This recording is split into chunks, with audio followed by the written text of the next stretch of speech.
রাষ্ট্রীয়ভাবে প্রতি বছর 1971-এর 16ই ডিসেম্বরের পর আমরা 14 ডিসেম্বর বুদ্ধিজীবী হত্যা দিবস, বুদ্ধিজীবী দিবস পালন করি।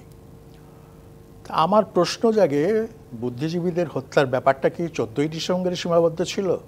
মোটেই না। কারণ আমরা জানি 25শে মার্চ যখন পাকিস্তানি সেনাবাহিনী এখানে ক্র্যাকডাউন শুরু করে এবং ঢাকাতে সেটার সূচনা হয়, এবং ঢাকাতেও বিশেষ করে প্রধান টার্গেট ছিল, লক্ষ্যবস্তু ছিল ঢাকা বিশ্ববিদ্যালয়, এবং ঢাকা বিশ্ববিদ্যালয়ের ছাত্র এবং শিক্ষকরা যারা বরাবরই প্রতিবাদী ভূমিকা পালন করেছে, যারা গণতন্ত্রের জন্য সংগ্রাম করেছে, যারা স্বায়ত্তশাসনের জন্য সংগ্রাম করেছে, যারা একটা সমতা ভিত্তিক ন্যায্য সমাজ ব্যবস্থা প্রতিষ্ঠার জন্য সংগ্রাম করেছে, তাদেরকে পাকিস্তানি শাসকরা পছন্দ করত না। যে কারণে সেই দিনও আমরা লক্ষ্য করলাম বেশ কিছু বিশ্ববিদ্যালয় শিক্ষককে কিন্তু হত্যা করা হয়। এদের মধ্যে ছিলেন ডক্টর গোবিন্দচন্দ্র দেব, ছিলেন জ্যোতির্মোহ ঘু ঠাকুরতা, ছিলেন পরিসংখ্যানের মনিরুজ্জামান এবং আরও দু একজন। আমার বক্তব্যটা হচ্ছে যে পুরো 9 মাসের যুদ্ধ চলাকালীন সময়ে যেটা হয়েছে সেটা হলো চিহ্নিত করে সমাজের অগ্রসর চিন্তাভাবনা যারা করতেন তাদেরকে পাকিস্তানি বাহিনী এবং তার দোসররা সেটা তাদেরকে খুঁজে খুঁজে হত্যা করেছে। এবং এর উদ্দেশ্য ছিল শুধুমাত্র একটা দেশকে মেধাশূন্য করা নয়, একটা দেশকে রাজনীতি শূন্য করা, একটা দেশকে লক্ষ্য শূন্য করা, আদর্শ শূন্য করা। এবং তারা সেই সব মানুষকেই হত্যা করেছে যারা এই 1947-এর পর, বিশেষ করে 50-এর দশক থেকে পাকিস্তান আইডিওলজির যে অন্তঃসার শূন্যতা সেটা সম্পর্কে তারা এক্সপোজিশন দিয়েছে, তারা সেটাকে উন্মোচিত করেছে এবং একটা বয়ান তারা তৈরি করেছিল। যে বয়ানটা মানে পাকিস্তান সৃষ্টিও কিন্তু এই আমাদের বাংলাদেশের সংখ্যাগরিষ্ঠ মানুষ ব্যাপকভাবে 1946 সালের নির্বাচনে সমর্থন করেছিল, কিন্তু অচিরেই কয়েক বছরের মধ্যেই তাদের মোহমুক্তি হতে থাকে এবং 1949 সালে 23 জুন মৌলানা আব্দুল হামিদ খান ভাসানী প্রথম বিরোধী দলের গোড়াপত্তন করেন, আওয়ামী মুসলিম লীগ প্রতিষ্ঠা করেন। গোড়া থেকেই আওয়ামী মুসলিম লীগ গণতন্ত্র, স্বায়ত্তশাসন এসব বিষয়গুলো নিয়ে লড়াই করেছে, সংগ্রাম করেছে। তো সুতরাং এরপর থেকে আমাদের দেশের যারা বুদ্ধিজীবী ছিলেন, বিশেষ করে প্রগতিশীল অংশ, তারা একটা ভিন্ন বয়ান সৃষ্টি করেছেন। সেই বয়ানটা আমরা লক্ষ্য করেছি অর্থনীতির ক্ষেত্রে। অর্থনীতির ক্ষেত্রে আমরা কি দেখলাম?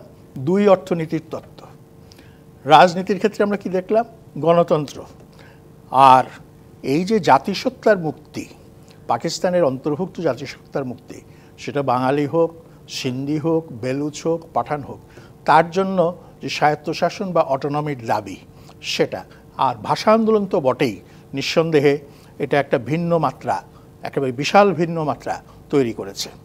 এবং এই বুদ্ধিজীবীরা তারা তাদের লেখনী দিয়ে, বক্তব্য দিয়ে, আচার আচরণ দিয়ে তাদের ছাত্র এবং অনুসারীদেরকে প্রভাবিত করে এবং সেই প্রভাবটা বৃহত্তর জনগোষ্ঠীর মধ্যে বিস্তার লাভ করে তারা একটা ক্ষেত্র প্রস্তুত করেছেন, যেই ক্ষেত্রটাই শেষ পর্যন্ত 1971 সালে মুক্তিযুদ্ধের দিকে চলে যায়। তো এখানে কথা এসছে লাহোর প্রস্তাবের কথা। হ্যাঁ, লাহোর প্রস্তাবে স্বাধীন সার্বভৌম রাষ্ট্রসমূহ গঠনের কথা ছিল পাকিস্তান প্রস্তাবে। এখানে আরেকটা বিষয় লক্ষণীয়, সেলিম কমিউনিস্ট রাজনীতি করে। সেই সময় তার কিছু পরে, কয়েক বছর পর, কমিউনিস্ট পার্টি অফ ইন্ডিয়া এই আপনার পাকিস্তান প্রশ্নে তারা একটা রেজলিউশন গ্রহণ করে। সেই রেজলিউশনটা বিশাল রেজলিউশন। সেই রেজলিউশন ছিল যে মুসলমানদের সেলফ ডিটারমিনেশনের জন্য তারা পাকিস্তান রাষ্ট্র বা এই ধরনের একটা রাষ্ট্র সৃষ্টিতে তাদের অমত নেই, বরং সমর্থন রয়েছে। যাই হোক, এই বিষয়গুলো আলোচনা করতে গেলে অতীত ইতিহাসের অনেক জিনিস বেরিয়ে আসবে। তো মূল কথা যেটা, সেটা হচ্ছে 1946-47-এ যেটাকে আমরা সেদিন গ্রহণ করলাম সেটাই আবার নেগেট করার একটা প্রসেস শুরু হলো পরবর্তীকালে। এবং এই নেগেট করার প্রসেসে আমাদের বুদ্ধিজীবীরা চিন্তার ক্ষেত্রে অনেক বড় অবদান রেখেছেন। এবং 1971 সালে 25শে মার্চের পরে বিভিন্ন সময়ে বিভিন্ন জেলায়, শুধু ঢাকাতে নয়, বিভিন্ন জেলায়, ঢাকার বাইরেও, ঢাকার বাইরেও অনেককে হত্যা করেছে। এর মধ্যে চিকিৎসক আছেন, কলেজের শিক্ষক আছেন, বা আইন বিশেষজ্ঞ আছেন, এই নানান ধরনের লোক, তাদেরকে হত্যা করা হয়েছে খুঁজে খুঁজে। তো কাজেই এই যে একটা যুদ্ধ, এই যুদ্ধটা শুধু নিছক একটা সামরিক বাহিনীর সঙ্গে আরেকটা সামরিক বাহিনীর যুদ্ধ ছিল না। এই যুদ্ধটা হচ্ছে একটা সার্বিক হ্যাজিমনি, বিরুদ্ধে যুদ্ধ প্রতিষ্ঠা করা। এবং এই লড়াইটা কিন্তু দুই পক্ষেই হয়েছে। হ্যাঁ, যারা মুক্তিযুদ্ধের পক্ষে যুদ্ধ করেছেন তারা এক ধরনের হ্যাজিমনি প্রতিষ্ঠার লক্ষ্যে লড়াই করেছে, আবার তার বিপরীতে যারা এটাকে দমন করতে চেয়েছেন পাকিস্তানিরা, তারাও এক ধরনের হ্যাজিমনি রক্ষা করা এবং সেটাকে আরও প্রতিষ্ঠা করা, আরও শক্তিশালী করার চেষ্টা করেছে। তা আমি আলোচনার এই সূত্রপাতে আরও অনেক কিছু ছিল, এই সাংস্কৃতিক বিপ্লব বা এই সমস্ত প্রশ্নে, যাই হোক সেগুলোতে যাচ্ছি না। আমি শুধু একটু কিছু বুদ্ধিজীবীর নাম স্মরণ করে তাদের প্রতি একটু আমার শ্রদ্ধা জ্ঞাপন করতে চাচ্ছি।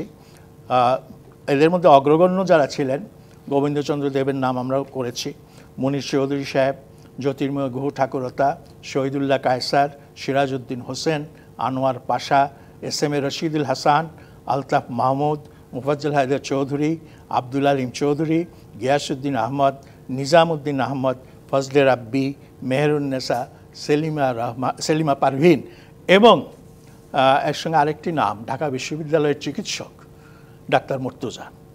এছাড়া নাম যদি আমরা উল্লেখ করি তাহলে আপনার কমপক্ষে 900 950 নাম আমাদেরকে উচ্চারণ করতে হবে।